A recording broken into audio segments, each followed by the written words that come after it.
The ancient Stoics believed that the mind is the most powerful and most dangerous territory of human beings.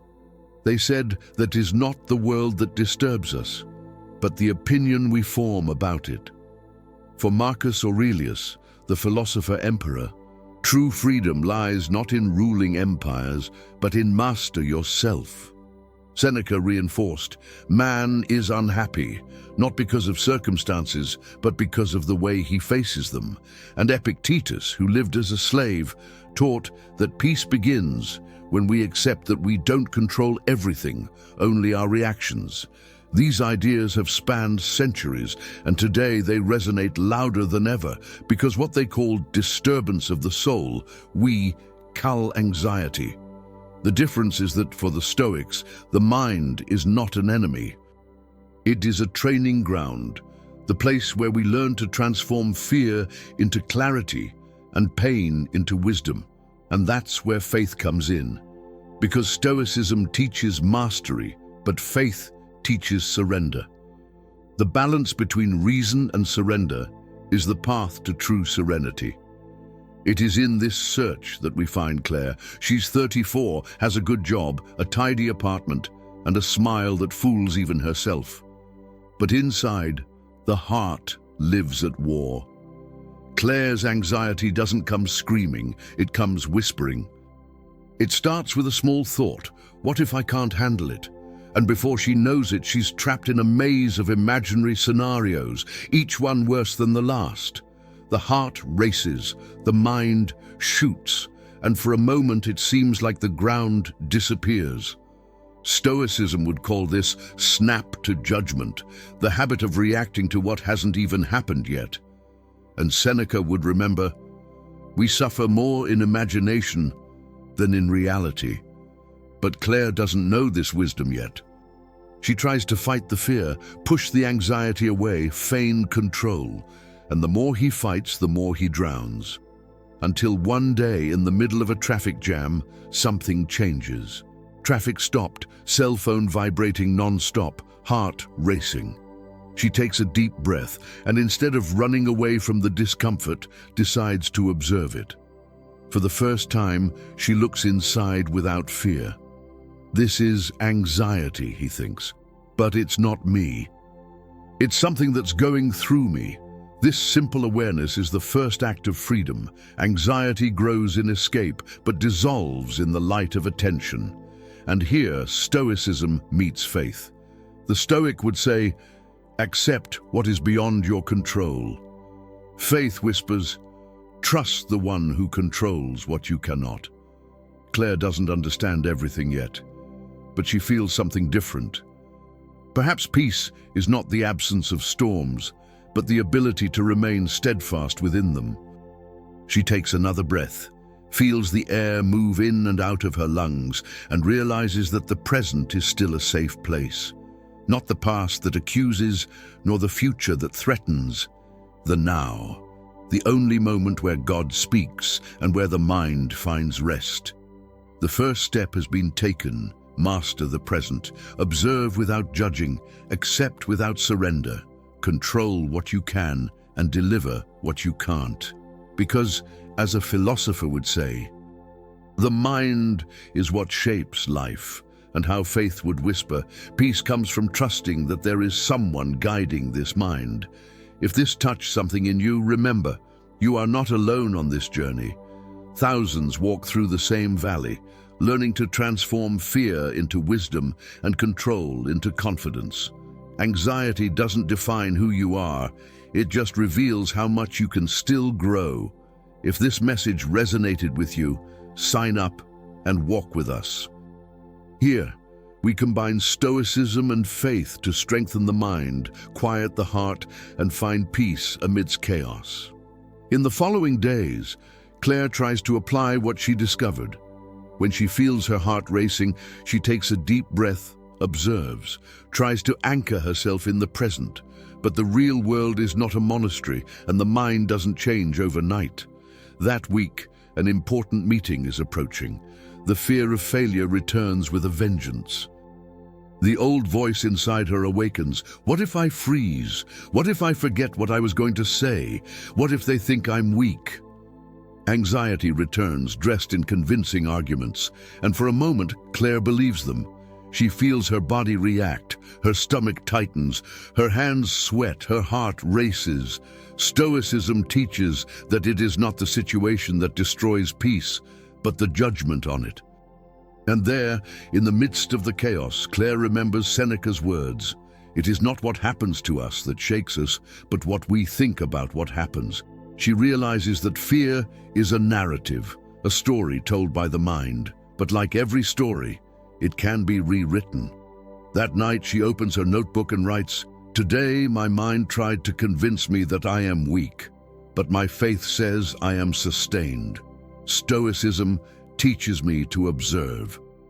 God teaches me to trust, and something inside her begins to change. She understands that true control is not resisting fear, but facing it with serenity. Epictetus said, "If you want to be free, wish for things to happen as they happen." The modern mind hates this phrase. It wants to change everything, predict everything, control everything. But ancient wisdom and living faith say the same thing, in different ways. Accept what is beyond your control, and trust what is beyond you.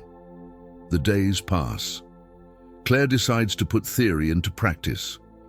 At the meeting I dreaded so much, my heart races again, but this time she doesn't fight the feeling. She watches, breathe, and remember something you read.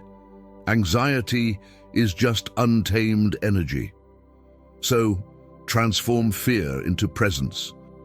Speak calmly, meet each gaze, and for an instant feel something new, strength in the midst of vulnerability. She leaves the room without euphoria, but with a kind of peace she has never felt before. A peace that did not come because everything went well, but why she stopped demanding that everything go right. That night, Claire sits on the porch watching the sky and thinking about everything she has learned. The voice of reason and the voice of faith begin to harmonize. Stoicism teaches that the mind can be trained to find tranquility amidst chaos. Faith whispers that this tranquility has a source, and it is not alone. She understands that she doesn't have to choose between reason and spirituality. Why reason disciplines the mind, and faith heals the heart, and it is there in the silence that the revelation arises. Anxiety was not an enemy. He was a teacher, a messenger pointing to something that needed to be restored, within and above her. 3 practical steps begin to become clear on your journey. 1. Observe without judging. The mind creates fear, but awareness dissolves it. 2. Accept what you cannot control. Surrendering is more powerful than resisting. 3. Trust in something bigger, because peace does not come from certainty, but from faith in the midst of uncertainty. That night, Claire closes the notebook and smiles. She is not healed. She still feels the weight. She still feels fear. But for the first time, fear is not the center of the story. Trust is.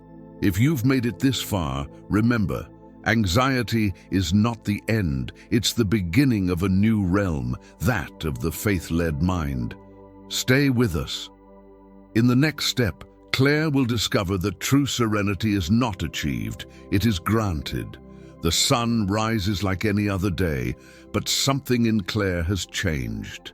It wasn't the world that became calmer, it was her. Traffic is still chaotic, deadlines remain the same, the future is still uncertain, but inside it, there is space. A different silence, made not of the absence of noise, but of the presence of peace. She begins to understand what the Stoics called ataraxia, the serenity of the soul before life, and at the same time, he recognizes what faith has always taught, the peace that passes understanding.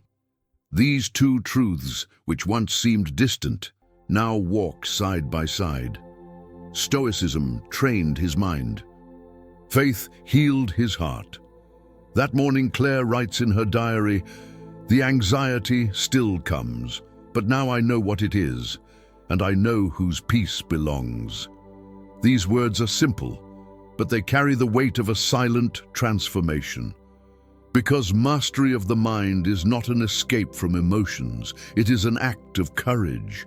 And surrendering faith is not giving up, it is active trust. Seneca would say that tranquility is the reward for those who live according to reason.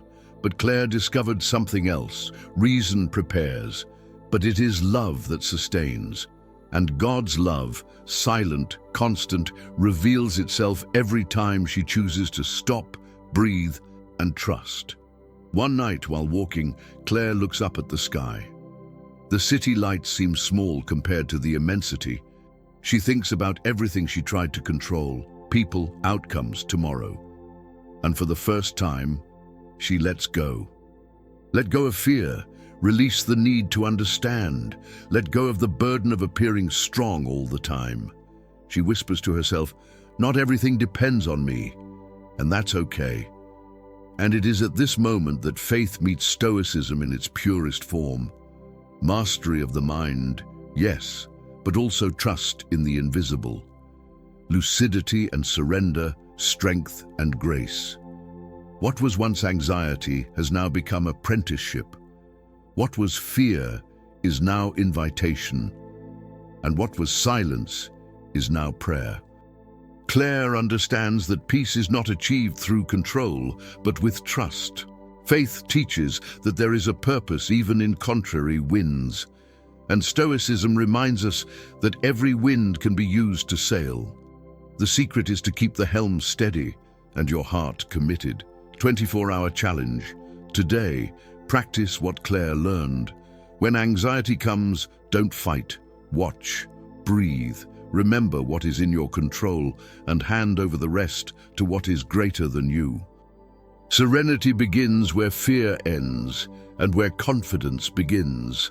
Anxiety is not the end of the journey, it is the beginning of awareness. It's not a punishment, it's an invitation to grow. And just like Claire, you too can learn to walk calmly, even when the world is rushing by. If this story touched you, sign up and walk with us. Here, we combine Stoicism and faith to form steady minds, calm hearts, and trusting souls, even in the midst of the storm. In the comments, tell me, what is your biggest challenge when anxiety tries to take over your mind?